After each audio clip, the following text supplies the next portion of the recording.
This is a show that brings to the forefront newsmakers, entertainers, and those making a difference in our lives and in our world. Each week is a new adventure with topics ranging from the most serious and cutting edge to the most lighthearted and entertaining.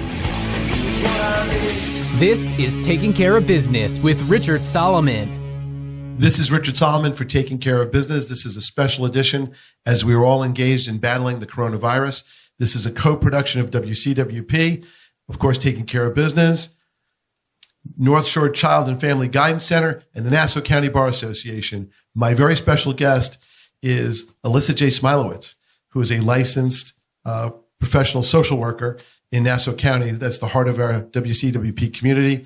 And we're going to explore over the next hour how to deal with the whole pandemic and how we can all face this together. And let's, first of all, thank you for appearing on very short notice to be with us today. Oh, you're welcome. All right. So you're the coordinator of triage and emergency services. So this sounds like you're uniquely qualified to deal with this. Yeah, I deal with emergencies daily, so I don't know if anybody's really qualified for this, but I know strategies to help people cope. So let's talk about that. Right now we have a pandemic. If you look at the news, it's grim. You look at the stock market news, it's grim. You look at the health news, it's grim. You look at the different public officials on the local, state, and other levels, and everything is grim. How do we confront that, and how do we talk to our family members about this, especially children? Well, we have to think about what our thoughts are and what the true reality is. The reality is that at this point, even though the coronavirus is prevalent, 80% of the population are able to overcome this. And you have to also have thoughts of calming things that you could do. I wouldn't have the TV on the news the entire day. I would limit it to maybe one or two times during the day. I would make sure that you keep to your routines, your healthy habits.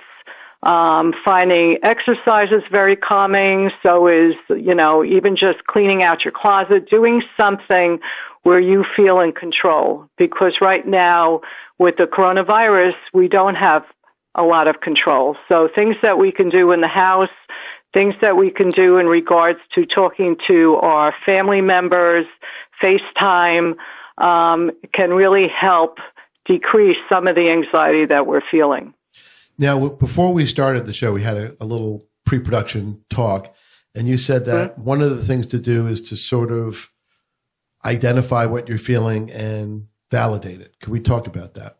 Yes, validating that, you're feeling anxious, but at the same time, we can find ways of tolerating that anxiety, and that takes practice, breathing exercises, doing some kind of a routine, playing an instrument if you do that, reading a book, not listening to the news 24/7, healthy habits, making sure you're eating, making sure you're sleeping on a regular basis. These are ways that we can control some of the anxiety that we're feeling. I actually did hear on one of those news reports, which I wasn't supposed to read about, that sales of junk food have gone through the roof. Yeah, I mean, sugar can make you very hyper. Anything that's going to make you hyper is going to also increase your anxiety. So, lessen the coffee, drink herbal tea, try to eat as healthy as you can, do some kind of deep breathing, do things that are going to be calming for you at this time. Now, the other thing that we talked about during pre-production was you said to live in the present. Could you expand on that? Well, living in the present means, in other words, living day to day, because like I said before, if you start thinking about the future, it could overwhelm you. So right now, you're sitting in your house, you're trying to do social distancing.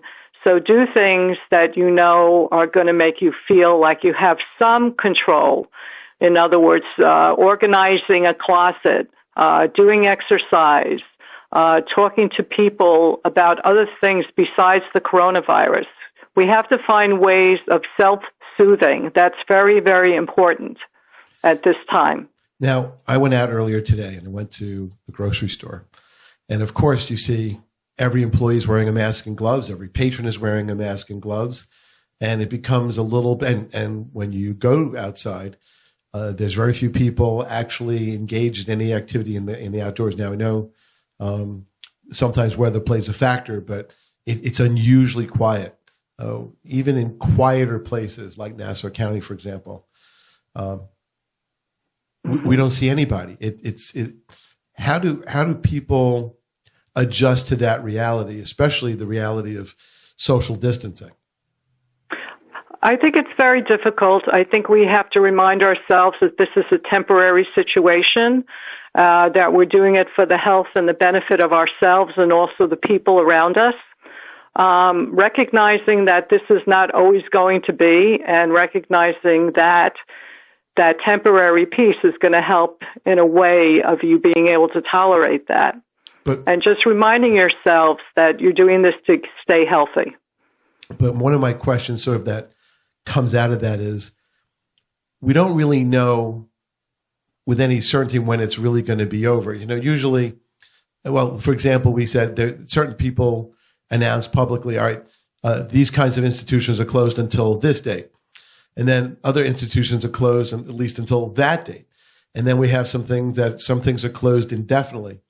So there's really nothing to anchor on as to when this is going to truly be over, because we've heard everything from 3 weeks, 6 weeks, 3 months, a year. How do we hold on to the fact that we may be in isolation for a really, really long period of time, or longer than we can tolerate psychologically?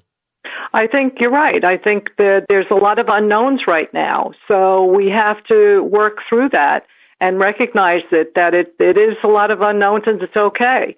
So, you do your FaceTiming with your family. You talk to them on the phone. You do things to help you tolerate, the feelings that you're having at the moment. And it's something that we have to work on as a community. We have to work on being able to self-soothe and take care of our family and our health and our well-being. So that has to be a priority right now. How do you sort of escape when you're sort of under house arrest and you can't really leave and it's crowded? There's a lot of people in the house. Maybe it's not a big enough house maybe it's a small apartment. What are the strategies you could tell people about? Well, I think that number one, you can open windows if it's a nice day. Sometimes fresh air is enough to do that.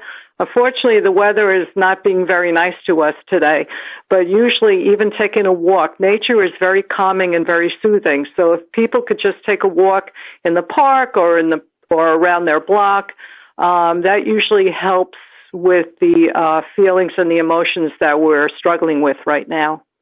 Now, I guess we have all kinds of different emotions. There's the health concerns of ourselves. There's the health concerns of loved ones, especially people who may be more vulnerable because of, pre-existing or underlying conditions, age, respiratory limitations, things like that. There's economic issues because a lot of people don't have stockpiles of cash, squirreled away for a rainy day because it's very expensive, day-to-day living. How do we, in many ways, a lot of these things are, and then of course, the whole world is under siege. So it's not like there's even a place you can get on a car and drive to. That's true. There are a lot of things that we're not going to be able to fix right now. That doesn't mean down the road we won't be able to. I think we have to just use our coping skills. And when I'm talking about coping skills, I'm talking about breathing, maybe doing some yoga, some stretches, walking outside, enjoying the nature, enjoying the present. I mean, that's the only thing that you have at the moment that you're aware of and that you can control. You can't control what's going to happen in the future. So it's very important to just try to live in the moment for right now. Try to do things that are going to make you feel calmer. And like I said, making sure that you take care of yourself physically. Now, you have a website. It's northshorechildguidance.org. That's correct. Is that a place that people go for resources and information? Absolutely. We're a very big organization. We deal with children and families, mental health. We also have the adolescent in Westbury co-occurring disorder for children that are abusing substances. We have the Latina Girls Program. We also have maternal depression program in Manhasset, and we have young children from 0 to 6, 7, 8 in the Manhasset office. So, we try very hard to work with families to help them improve their lives and improve their emotional state.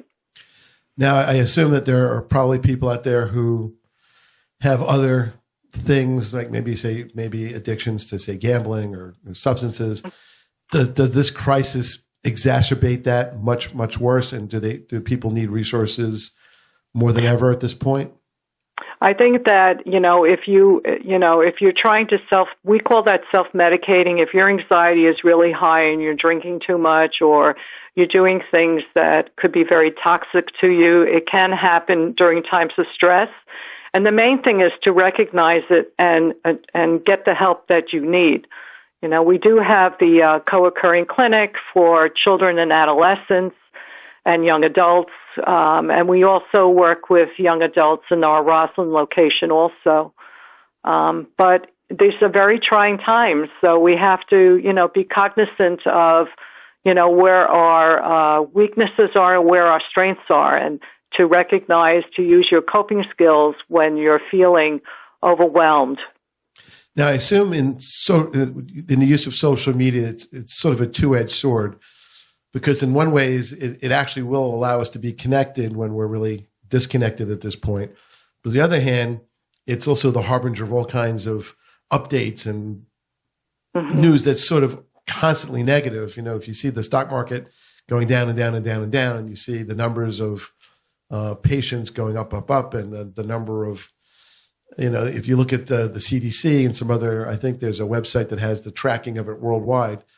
Right. And you see all of that information repeated over and over again.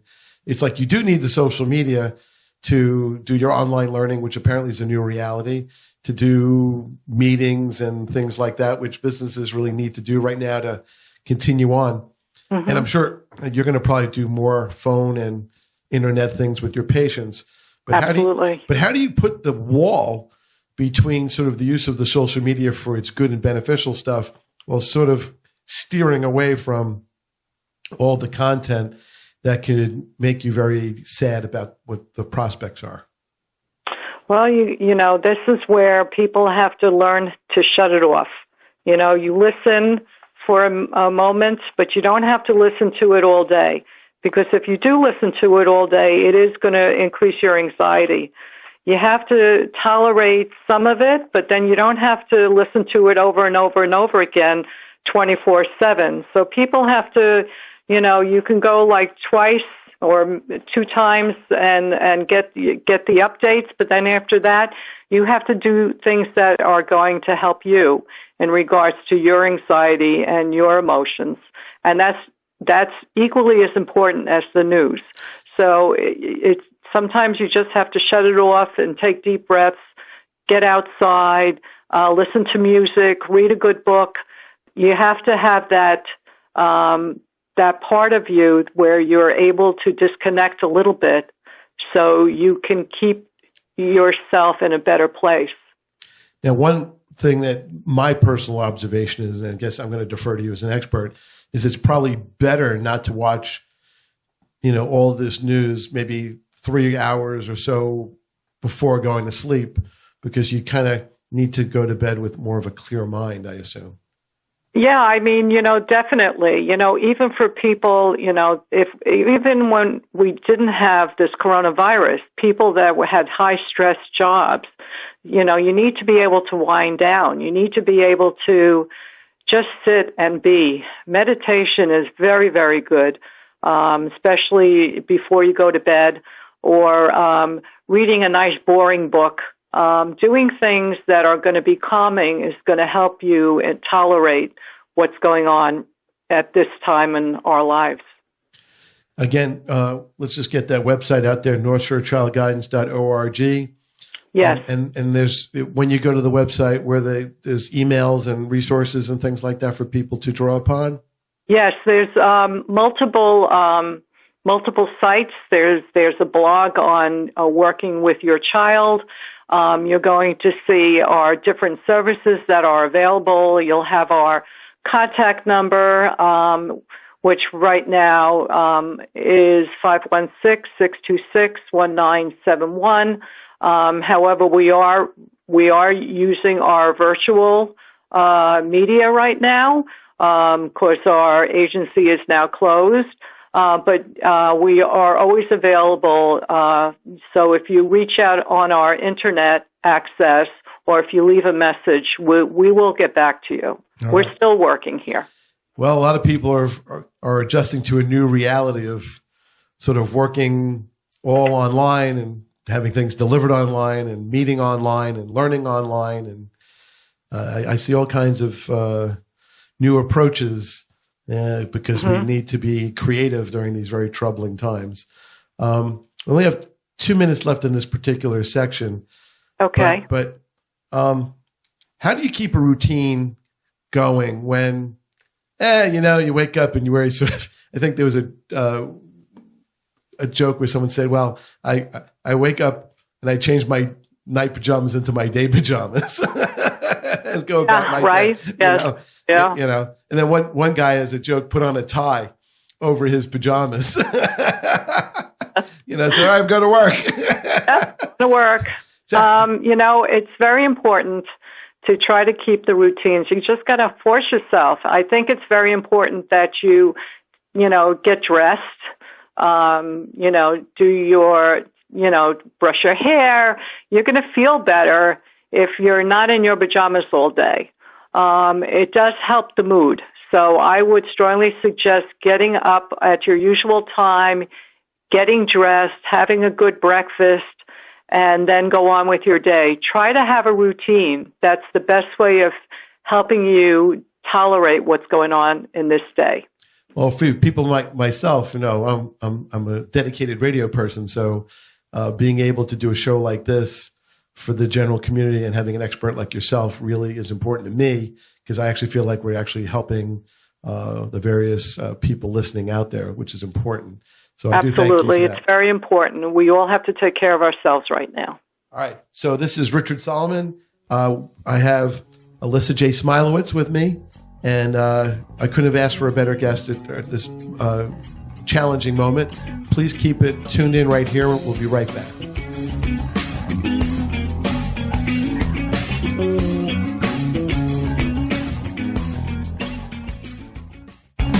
Hey, this is Scott Schedlinger, and you're listening to Richard Solomon, WCWP 88.1 FM. All right, Richard Solomon on Taking Care of Business, a very special and important radio broadcast on the coronavirus. My guest is Elissa J. Smilowitz from the North Shore Child and Family Guidance Center. Great people, great resources. In fact, if you get to go onto the web, we've had some past shows on other really important topics as well. We're now going to kind of shift our focus a little bit to some questions that were submitted by people out there who really are trying to get a handle on the family situation. So one question is, because everybody's cooped up, how do you confront, control, and subdue sibling fighting? Well, it's very difficult. The sibling fighting could be a reaction to their own anxiety of not being able to handle what's going on. My question would be, as parents, it's very important that you are able to be very calm, because children are like barometers. They're like sponges. If you're tense and anxious, they become tense and anxious. They absorb it. And so that's when sometimes you'll see the sibling fighting going on, because they don't know how to tolerate with what's going on in the family unit. So it's very important for parents to be able to stay calm and be able to talk to their children in a way where they're feeling confident that the parents are in control to some degree. So this becomes validating that it's a tough time for everybody, validating the fact that they are anxious, but yet have the confidence to tell them that it's okay, that you'll tolerate it, will be okay. They need to hear that. They need to hear that they're going to be safe. And so parents have to pay extra attention to how they are responding to their children, especially this time. All right, so a flip side question is, what do you do when the kids get wild? They've been they're cooped up. They're in relatively small quarters. Maybe they don't go out because of the weather on a particular day. Mm-hmm. They do the things that kids kind of do, jumping on beds, pillow fights, who knows, whatever it is. They kind of get a little wild. Maybe something breaks. It happens. I've experienced that myself. I think that it's really important to have some kind of an activity for them, something that they could do with their hands. Sometimes sitting down, baking cookies, or cooking with mom and dad, or doing a board game, something nice like Monopoly. I know that's old-fashioned now. But something that they can do as an activity together could help the situation. When children act out like that, they usually are bored. Besides, the anxiety in the family, they're bored. So if you could find some kind of a routine for them, it can help. It's not something that's going to completely cure it, but maybe decrease it a little bit. So this was another question I received in preparation for the show. What happens when someone in the family actually is battling the virus and everybody is concerned about either the spread to the family or, how that's going to affect everybody? Well, you could recognize the fact that that's a possibility, but then you also have to go into the mode of what do we need to do right now to stay healthy? Wash your hands a lot, keep social distancing, maybe needing to make sure that person is on the other side of a room or another room away from everybody. Recognizing it's difficult, but at the same time, reminding yourself to do what you need to do to stay healthy. How do you have children sort of comply with the directive to not touch your face? I've watched kids all day long in different contexts, including even teaching. And adults too. Yeah. I think we touch our face constantly, but if we wash our hands, and we wash our hands for 20 seconds after we touch our face, and you could teach your children to do that too. You don't want to scold them constantly for touching their face, but what you can do is say, okay, you touch your face, why don't you go wash your hands? I think that would be a good way of having them recognize not to touch their face, but at the same time, washing their hands after that. Could we talk about washing the hands? Because, there's sort of washing the bottom part of your hands, and then there's washing the whole hand, the backside, finger, right. nails, Yep. Let's talk about that. How do you instill complete washing as opposed to cursory washing? Well, you have to, for children, you should watch them. Watch them that they're counting to 20 and they're washing their hands real well. And adults, they shouldn't have to be watched, but they should be, counting to themselves 20 seconds and making sure they're getting all parts of the hand. All right, so this question now is for the Nassau County Bar Association, folks who are now working at home, but there's children in the house. How do you get work done when kids are struggling with online learning, have their anxieties and fears, mm-hmm. They're bored, they're cooped up, they haven't seen their friends, they don't know when they're going to see their friends, they don't know when they do get to see their friends, if they could even hug anybody anymore because of everybody's thing. How do we get work done while all this is going on? You have to have a time where you could spend with the kids. If you're working all day, yes, the children are going to want to, have your attention. However, if you say to them, listen, Mommy or Daddy, we have to work right now, but we're going to play a game at 4:00, and I'm going to play a game with you, it might help. They're not used to this routine either. So if you give them some kind of a carrot, like, okay, if you're good now, I will play a game with you later, that might help. Okay. What are the kinds of questions that you seem to be fielding right now that maybe we can kind of reflect back to our listening audience? Well, some of the things that, we're hearing is the anxiety, the unknown. So what we're trying to do is trying to help them establish routines, especially the adolescents and the children, routines, having the families understand that they have to be calm, that the more they talk about the coronavirus in a scary tone, the children are going to absorb that and they're going to act out on that. So it's very important that parents, even though we are all in an anxious place right now, to be able to talk to our children and be calm about it. Thoughts are different than what sometimes is reality-based. We all have these thoughts, these scary thoughts, but that doesn't mean it's going to be true. So parents have to recognize that just because they have a thought doesn't mean it's true, and to say to themselves, is this reality-based? Yes, it's the coronavirus. However, 80% of the people will probably get through it. It's like a bad flu. The people that are more in dangerous places is adults that have other medical issues. So we have to really control ourselves, not to allow our thoughts predict our emotions. We have to really be more reality-based. Right. We've been hearing that, but somehow it's hard to take that and internalize it and believe it. I know, it's very difficult, but, when you start getting yourself anxious, really sit down and think about it. Think about, are these just thoughts, or is this reality-based? And usually if you think about the reality, yes, it's a horrible time for us right now. Yes, there's a lot of worries. But if you live in the present and you think about, what can I do right now to help myself, that's really, really important. Now, there needs to be some kind of a rhythm when we're going through things.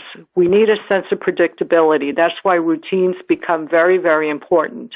Having routines, not just for the children, but for the adults, for the day. Okay, I'm going to work, and then at 5:00, I'm going to cook dinner, and then we're going to have a nice dinner afterwards. You have to have that predictability. It helps with the anxiety.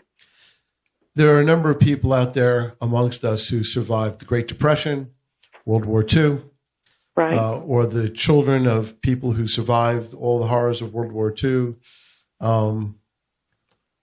Can we draw upon their stories?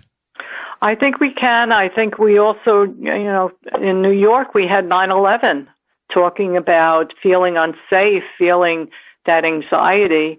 The main thing is to be able to validate the anxiety, don't dismiss it, recognize it's there, and do things to help yourself feel a little more in control. That's where routine really becomes key.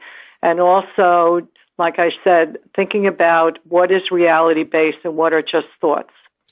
Are there any plans that you guys have as an organization to maybe do community-wide webinars or things like this, like our radio show, to kind of get the word out on our broad scale? Because I guess one-on-one counseling is going to be very, very hard, because I'm sure there's a surge in demand right now. Right. One of the things that, we are reaching out to our patients either through virtual or on the phone. At this time, things are up in the air. Maybe we will. That is something to think about, doing more community work. We always try to do community work, where that's what our agency is. It's a community agency. So it might be in the future, yes. Right, because, our past shows have been on how do you explain tough situations to children? We talked about teenage suicide prevention. So, Right. I mean, you certainly have done shows with my show. And those have been very, very successful, and I've gotten a lot of really great feedback on very important, challenging, and tough topics. I know that a lot of times people want to more be given entertainment and infotainment, but sometimes you have to do a show like this that's just all business and all serious all the time. That's true. For the parents out there in business, have you had any suggestions for them on how to that are different, but more like on a business thing, which is sort of coping with the changes in income or not working, physically, or just working in a very altered way? Not everybody can work from home. Not everybody's business can be converted to online.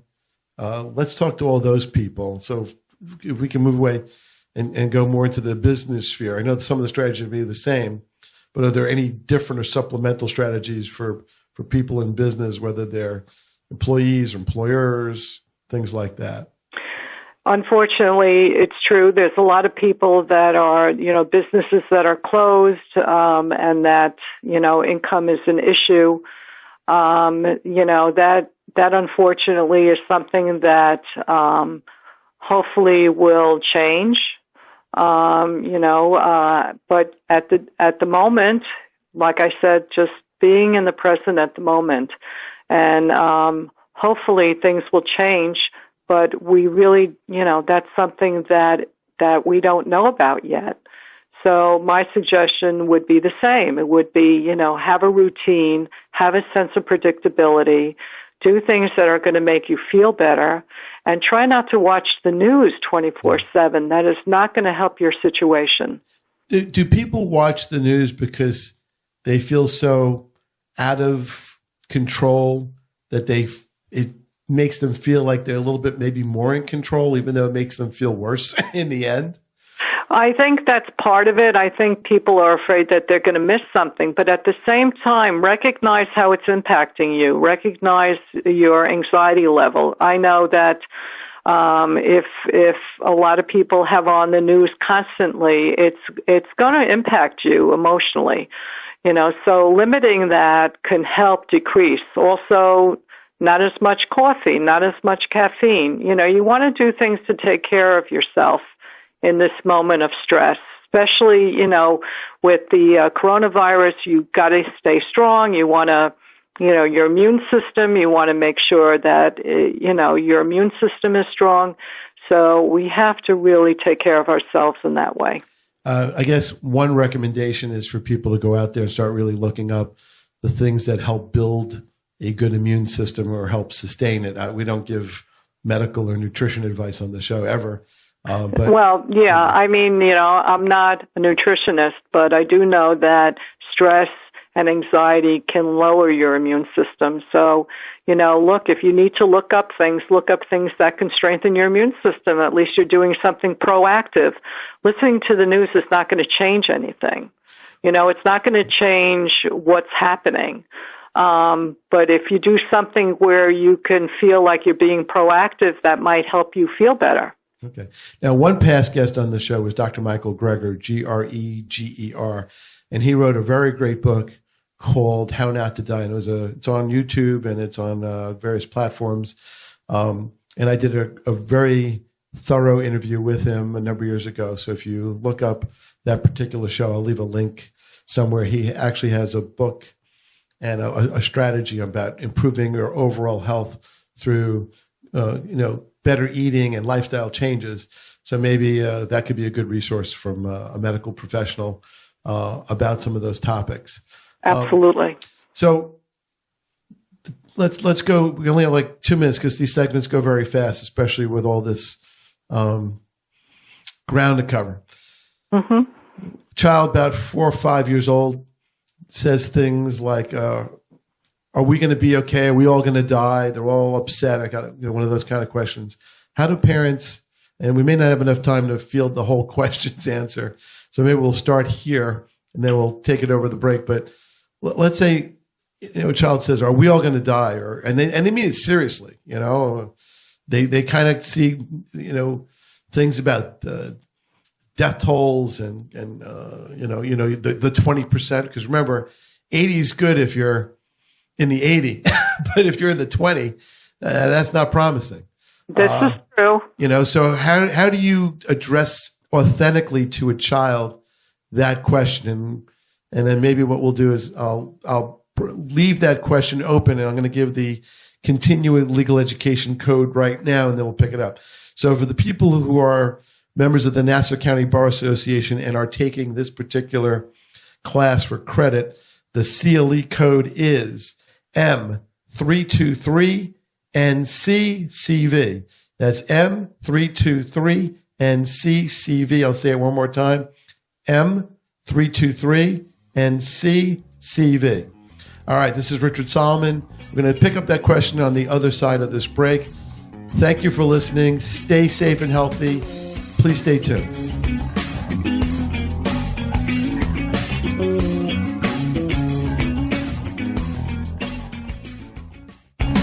How you doing? This is Kerry Carney, and you are listening to Richard Solomon on WCWP 88.1 FM. Welcome back. Richard Solomon, Taking Care of Business. This is a special broadcast on WCWP 88.1 FM.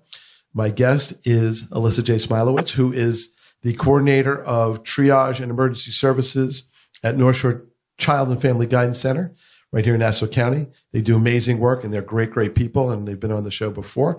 We're also being co-produced with the Nassau County Bar Association. This is going to be a 1-credit class, hopefully, if it's certified. But I'm going to give you the code one more time just in case you missed it, which is M323NCCV. That's Mike 323, November Charlie Victor. Okay. One of the questions that we had were before the break was a young child really with big eyes and fear looks up to you and says, "Are we going to die? Are we going to be okay?" They see all these grim statistics. How do you tell them authentically what's going on without sugarcoating it, but being authentic to the truth? Well, look, if a parent is looking scared or tense and their voice is really saying things in a way that makes the child feel anxious, they're going to feel anxious. So it's very important that parents, in a calming way, say as a very matter of fact that, we're dealing with a virus. It's like a very bad flu. And there are a lot of adults who are working very hard to keep them safe. You're going to be safe. It's very important that children hear that. Okay. And is this a good opportunity to tell them the importance of math and statistics? No, I'm just kidding. Somehow I don't think so. All right, got to break up the tension here a little bit. Yeah. All right. Speaking of tension, what do you like as far as breaking the boredom of being sort of, even if you have a routine, it's kind of monotonous. You wake up, you change, you do you do your schoolwork, your business work, you this, you that. You have your 3 meals, and you watch non-news television or entertainment or things like that, and you go to bed, and it's like Groundhog Day. It becomes the day after day after day. Right. What do you like to sort of break up the boredom? And one of the things that we're talking about during the break was maybe children perceive cleaning your room as sort of like, well, thanks. That's another fun activity we get to do under house arrest here. I mean, parents, they're going to have to be creative. They're going to have to figure out ways of keeping their children an activity that they feel that the children would enjoy. Every child is different. Some children like to draw and color. Some like to do different games. Some like to have stories read to them. They're just going to have to be creative parents in this time of what we're dealing with.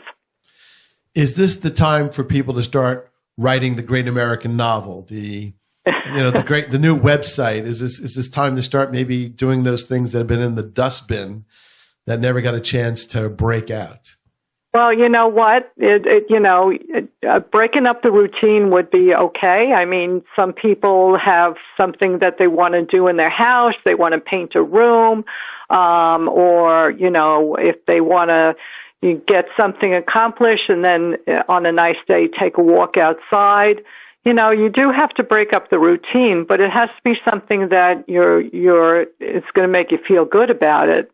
Something that's going to make you feel that you accomplished. I think that's really important. Let's talk about pets. I saw something on the internet that the pets all were saying, "Oh my God, the humans are like staying home. This is great." But do pets help break some of the tension up a little bit? Absolutely.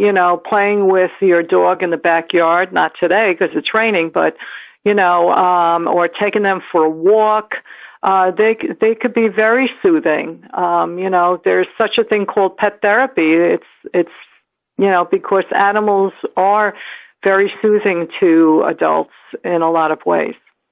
So I guess this is the time to appreciate your pet and take care of them, and maybe they'll take better care of you. That's right. At this time of crisis. Absolutely. Absolutely. Is this the time to actually get a pet, or is it just better just to stand down and just keep the routine? Yeah, I don't know about that. All right. But I think if you have one already, just cuddling with your pet, playing ball is, it's something different, something that if you work all day, you're not going to have the ability to do. So it could help. One question I forgot to ask from my incoming question list that I got, because what was nice about doing this particular show is a lot of different people had questions that they submitted beforehand. Decluttering. Does decluttering help you de-stress? Absolutely. Let's talk about that. It's a sense of accomplishment. It's a sense of, they say that when you declutter a room, you declutter your mind a little bit, and I think it's true. So absolutely, that does help. Now, for us in business, I guess that probably means that it's a good time to maybe straighten out the files, shred a little bit. Yeah. I mean, anything that's going to make you feel more organized and feel like you accomplished something is going to make you feel good. What kinds of things should people do as far as in terms of grocery shopping? In some ways, let's talk about the psychology of grocery shopping. We've seen sort of the whole run on toilet paper, and the stocking up on non-perishables and all these other things. And on one hand, they're telling us stay at home, and it's going to be a few weeks, so you probably want to hunker down, because the more you're hunkered down, the more you need your supplies and not to run out. And on the other hand, you don't want to be without because you're not really sure what the story is. So let's talk about the psychology of shopping and all that stuff. Well, I think that people were panicking, and unfortunately, when people panic, other people panic. It's like something that continues. And so, unfortunately, that's what happened with the paper towels, the toilet tissue. People started to panic, and then the people that are watching these people panic, they panic, and then it continues.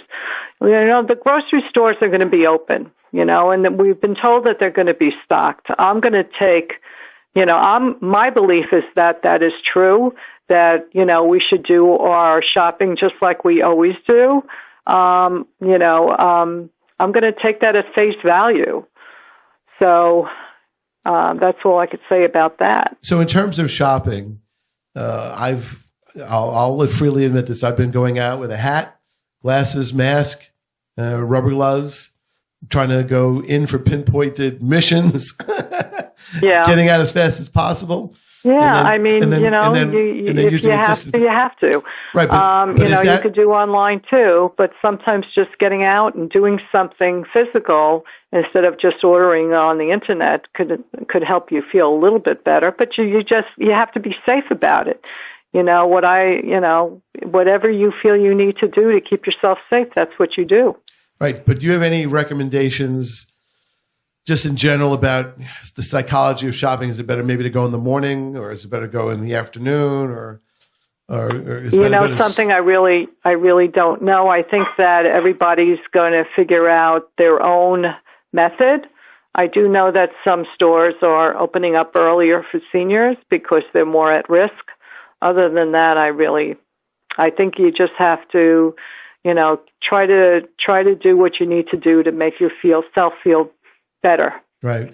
The problem is there are things that you do that make you feel better, but not necessarily keep you safe. How do we strike that balance? Well, it's a balance. It's a balance, an individual balance. People have to figure that out for themselves in regards to, their level of risk and their level of feeling safe. They have to figure that out. Right. That's a personal decision. Well, one thing I've sort of read on the internet, again, the internet's a mixed bag, but it's that when you do go to a supermarket, if things are packaged versus loose, that's one dichotomy. So maybe the tomato that you're picking up or the avocado that you're picking up may have been touched. So they recommend washing those items. Well, I would go by whatever they recommend. Yeah. Are there any sources that you rely upon other than maybe say the CDC and some other stuff for guidance that you pass along to your patients or your population groups? Well, we have many clinicians that have been practicing for over 20 years. We all talk to each other in regards to where we're at in regards to our clinical skills. We're always trying to learn new things, and we share them with each other. So we do a lot of education to our clinicians in our agency. What have you learned about yourself and your patient groups from this crisis? I'll share what I've learned on the business side. Okay. Well, I've learned that, anxiety is part of every other human emotion that we have. That besides sadness and fear, we do have anxiety, and that it's really important to try to keep level-headed and not allow your thoughts to ruminate to the point where it starts to make you feel like you're panicked, and to recognize things that you could do to help yourself feel more in control in the moment and in the situation that you're in. This is just a non-legal suggestion to the business community, because as a member of the business community and someone who's on radio with the business community on various platforms on AM and FM and things like that, what I've noticed and I've heard is there's still things that can be done. Try to do as many of those things that are possible. Creativity is certainly key here.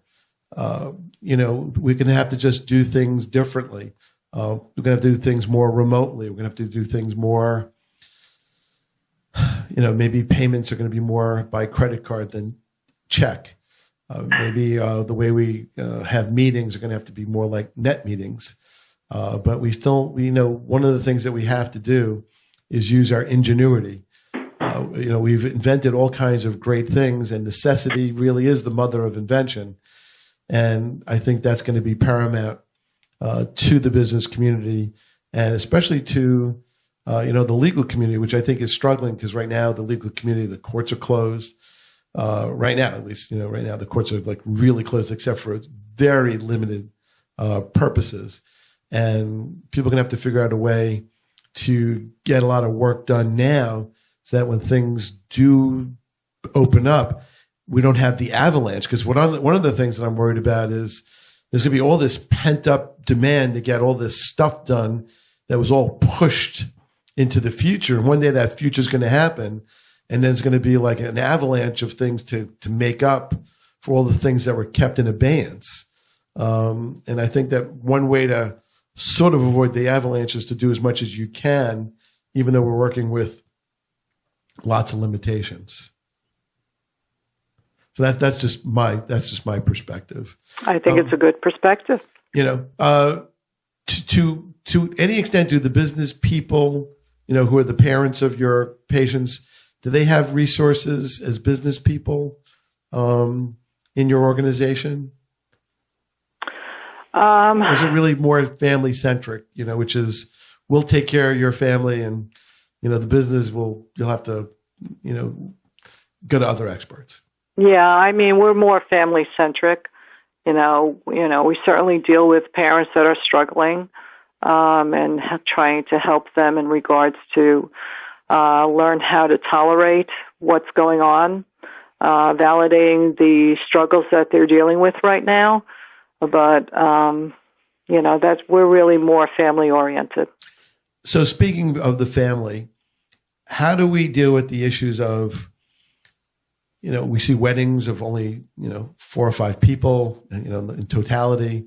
We're seeing babies delivered with just the mother and the father kept outside in isolation.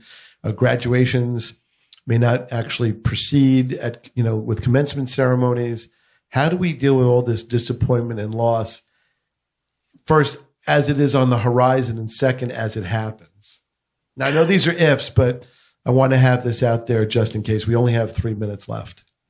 I really think that we just have to recognize that we're in a time in our lives where there's a lot of uncertainty in regards to all these functions, and that hopefully the future will work out better, and maybe we can, they can have those celebrations later when things seem to resolve themselves in our communities.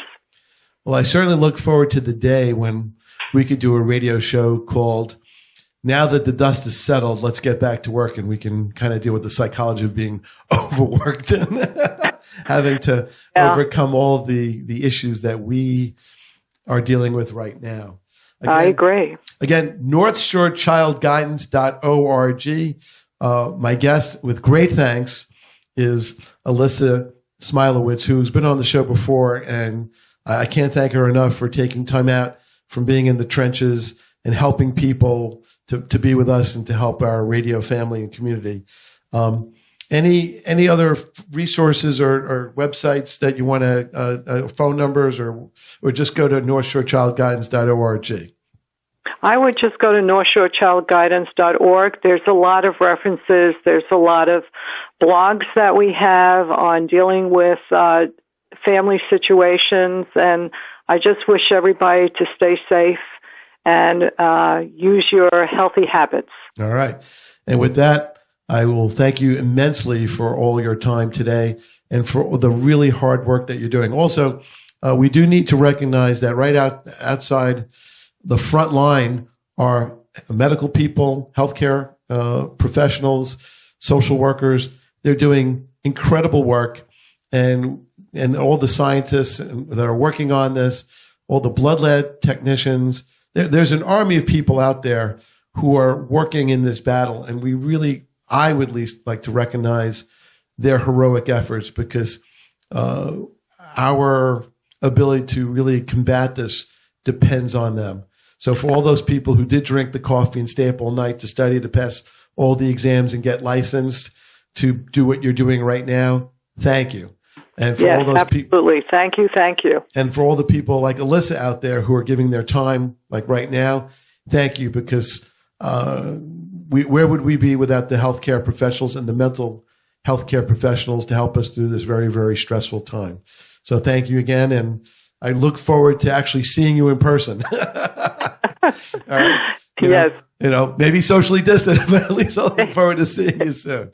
That's right. All right. Again, northshorechildguidance.org.